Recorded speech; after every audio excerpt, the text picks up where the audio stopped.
ಕ್ರಿಸ್ತನಲ್ಲಿ ಪ್ರೀತಿಯ ಸಹೋದರರೇ ಮತ್ತು ಸಹೋದರಿಯರೇ, ನಿಮ್ಮೆಲ್ಲರಿಗೂ ಮುಂಜಾನೆಯ ವಂದನೆಗಳು.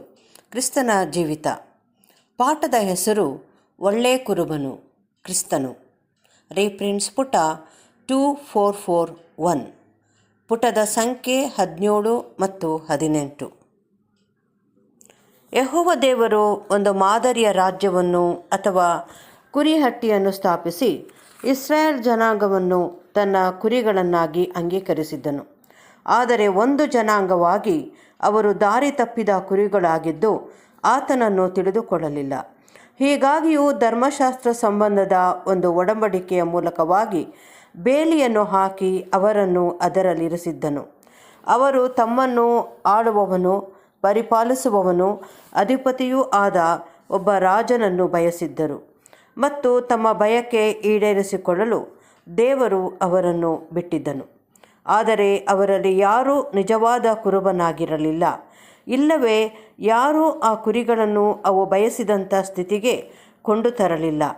ಅಲ್ಲದೆ ಕಡೆಯದಾಗಿ ಇವರುಗಳನ್ನು ತೆಗೆದುಹಾಕಿದಾಗ ಬೇರೆ ಹಲವರು ತಮ್ಮನ್ನು ಮೆಸ್ಸಿಯನನ್ನಾಗಿ ಪ್ರಸ್ತುತಪಡಿಸಿಕೊಂಡಿದ್ದರು.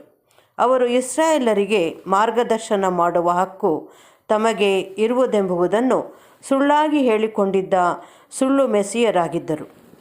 ತಮ್ಮ ಕರ್ತನು ತಿಳಿಸಿರುವಂತೆ ಅವರು ಕಳ್ಳರು, ಸುಲುಕೊಳ್ಳುವವರು ಆಗಿದ್ದು ಕುರಿಗಳ ಹಿತವನ್ನು ನೋಡುವವರಾಗಿರದೆ ತಮ್ಮ ಸ್ವಾರ್ಥ ಉದ್ದೇಶಕ್ಕಾಗಿ, ಅಂದರೆ ತಮ್ಮನ್ನು ವೈಭವೀಕರಿಸಿಕೊಂಡು ಉನ್ನತಿಗೆ ಬರುವ ಬಯಕೆಯಿಂದ ಕುರಿಗಳನ್ನು ನಿಯಂತ್ರಿಸಲು ಯತ್ನಿಸುವವರಾಗಿದ್ದರು. ಇವರು ಕರ್ತನ ಜನರನ್ನು ನಡೆಸುವ ಸಲುವಾಗಿ ಬಾಗಿಲ ಮೂಲಕವಾಗಿ ಬರದೆ ಬೇರೆ ಮಾರ್ಗವಾಗಿ ಹತ್ತಿ ಬಂದವರಾಗಿದ್ದರು.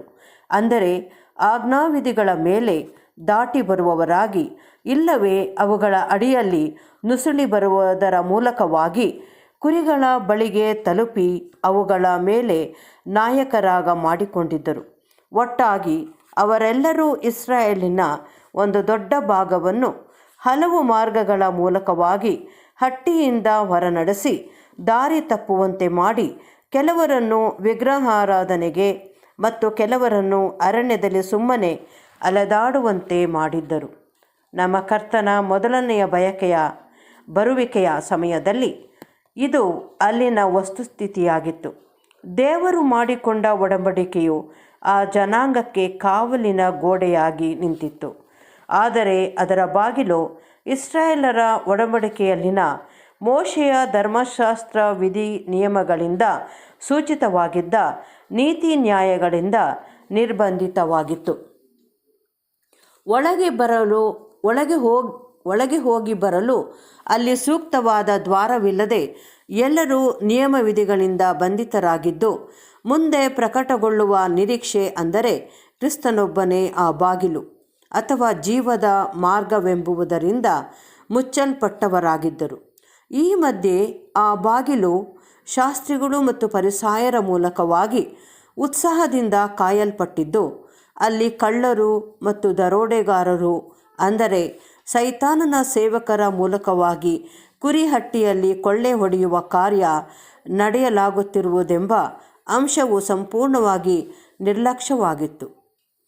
ಇಲ್ಲವೇ ನಮ್ಮ ಕರ್ತನಿಗೂ ತನ್ನ ಸ್ವಂತ ಪ್ರಾಣವನ್ನು ತೆರುವುದರ ಮೂಲಕವಾಗಿ ಹೊರತು ನ್ಯಾಯಬದ್ಧವಾಗಿ ಕುರಿಹಟ್ಟಿಯ ಬಾಗಿಲನ್ನು ತೆರೆದು ಕುರಿಗಳನ್ನು ತನ್ನ ವಶಕ್ಕೆ ತೆಗೆದುಕೊಳ್ಳಲು ಸಾಧ್ಯವಿರಲಿಲ್ಲ. ಇದು ಆ ಮಹಾ ಕುರುಬನಾಗಿರುವ ತಂದೆಯ ಉದ್ದೇಶವಾಗಿತ್ತು. ಹಾಗೂ ಈ ದೃಷ್ಟಿಯಿಂದ ಆತನು ಕ್ರಿಸ್ತನು ದೊರಕಿಸುವ ಸ್ವತಂತ್ರದಲ್ಲಿ ಇರಿಸುವ ಮೊದಲು ಕುರಿಗಳನ್ನು ತನ್ನ ಮಗನ ಮೂಲಕವಾಗಿ ಧರ್ಮಶಾಸ್ತ್ರಗಳ ವಿಧಿಗಳ ಆಧಿಪತ್ಯದಿಂದ ವಿಮೋಚಿಸಬೇಕೆಂಬ ಕಾರಣಕ್ಕಾಗಿ ಆ ವಿಧಿಗಳೊಳಗೆ ಮುಚ್ಚಿಬಿಟ್ಟಿದ್ದನು. ಇದು ಆ ಒಳ್ಳೆಯ ಕುರುಬನು ಕುರಿಗಳಿಗಾಗಿ ಮಾಡಿದ ಮೊದಲನೆಯ ಕಾರ್ಯ.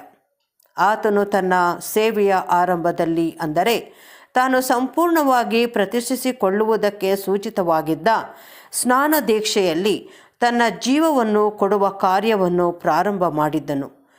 ತನ್ನನ್ನು ಯಜ್ಞ ಮಾಡಿಕೊಳ್ಳುವ ಈ ದೃಷ್ಟಿಯಿಂದಲೇ, ಅಂದರೆ ಆತನು ತನ್ನ ಜೀವವನ್ನು ಆಗಲೇ ಮುಡುಪಾಗಿಟ್ಟಿದ್ದು ಅಲ್ಲದೆ ಅದನ್ನು ಆಗಲೇ ಅರ್ಪಿಸಿಕೊಳ್ಳುವುದನ್ನು ಸಹ ಮಾಡುತ್ತಿದ್ದವನಾಗಿ, ಅನಂತರದಲ್ಲಿ ಅಂತಿಮವಾಗಿ ಕಲ್ವಾರಿಯಲ್ಲಿ ಅದನ್ನು ಪೂರ್ಣಗೊಳಿಸುವ ಈ ದೃಷ್ಟಿಯಿಂದಲೇ ನಮ್ಮ ವಿಮೋಚಕನು ತನ್ನ ಕುರಿಗಳಿಗಾಗಿ ತನ್ನ ಪ್ರಾಣವನ್ನೇ ಕೊಡುವ ಒಳ್ಳೆಯ ಕುರುಬನಾಗಿರುವನೆಂದು ತನ್ನ ಬಗ್ಗೆ ಸಾರಿ ಹೇಳಿದ್ದನು. ನಮ್ಮ ಕರ್ತನ ಮರಣವು ಇಸ್ರಾಯೇಲರನ್ನು ಧರ್ಮಶಾಸ್ತ್ರದಿಂದಾದ ಶಾಪದೊಳಗಿಂದ ವಿಮೋಚಿಸಿರುವುದೆಂದು ತಿಳಿಸಿರುವನು.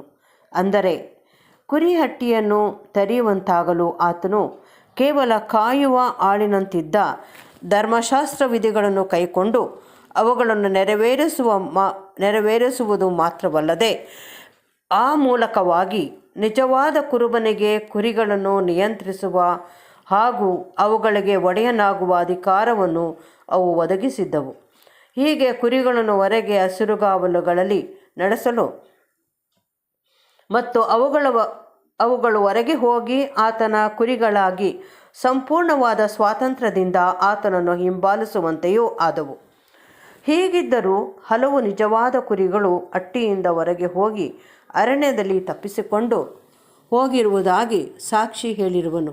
ಹಟ್ಟಿಯೊಳಗೆ ಉಳಿದಿರುವ ಕುರಿಗಳನ್ನು, ಅಂದರೆ ದೇವರಿಗೆ ಹತ್ತಿರವಾಗಿ ಜೀವಿಸುತ್ತಿರುವವರನ್ನು ಕರೆಯುವುದರ ಸಹಿತವಾಗಿ ಇವುಗಳನ್ನು,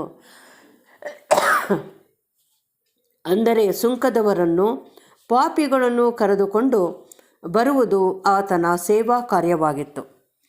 ನಿಜವಾದ ಕುರುಬನು ಕುಂಟಾದವುಗಳು, ಬಲಹೀನವಾದವುಗಳು, ಹಸಿದವುಗಳು ಒಳಗೊಂಡಂತೆ ತನ್ನ ನಿಜವಾದ ಕುರಿಗಳೆಲ್ಲವುಗಳ ವಿಷಯದಲ್ಲಿ ಆಸಕ್ತಿಯನ್ನು ತೋರಿಸಿದ್ದನು. ಆತನು ಪಾಪಿಗಳನ್ನು ಮಾನಸಾಂತರ ಹೊಂದಲು ಕರೆದಿದ್ದನು ಮತ್ತು ನಿಜವಾದ ಕುರಿಗಳು ಧರ್ಮಶಾಸ್ತ್ರ ವಿಧಿಗಳ ಸಂಬಂಧದಲ್ಲಿ ತಮ್ಮಲ್ಲಿರುವ ಕುಂದುಕೊರತೆಗಳನ್ನು ಮನಗಂಡವುಗಳಾಗಿ, ಕರೆಗೆ ಸ್ಪಂದಿಸುವವುಗಳಾಗಿ, ತಮ್ಮ ಆತ್ಮಗಳನ್ನು ಕಾಯುವ ಕುರುಬನೂ ಅಧ್ಯಕ್ಷನೂ ಆಗಿರುವಾತನ ಬಳಿಗೆ ಬಂದಿದ್ದವು.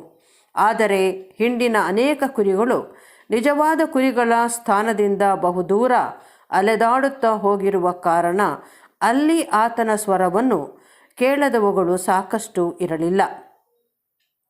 ತನ್ನ ಹಿಂಡಿನ ಸಂಖ್ಯೆಯು ಪೂರ್ಣಗೊಳ್ಳಲು ಈ ಒಳ್ಳೆಯ ಕುರುಬನು ಈ ಸುವಾರ್ಥ ಯುಗದ ಪರ್ಯಂತರ ತನ್ನ ಸ್ವರವನ್ನು ಎತ್ತಿ ತನ್ನ ದೇಹದ ಅಂಗಗಳಾದವರ ಮೂಲಕವಾಗಿ ನುಡಿಯುವವನಾಗಿ ಅನ್ಯಜನರ ಮಧ್ಯದೊಳಗಿಂದಲೂ ಕುರಿಗಳನ್ನು ಕರೆಯುತ್ತಿರುವನು.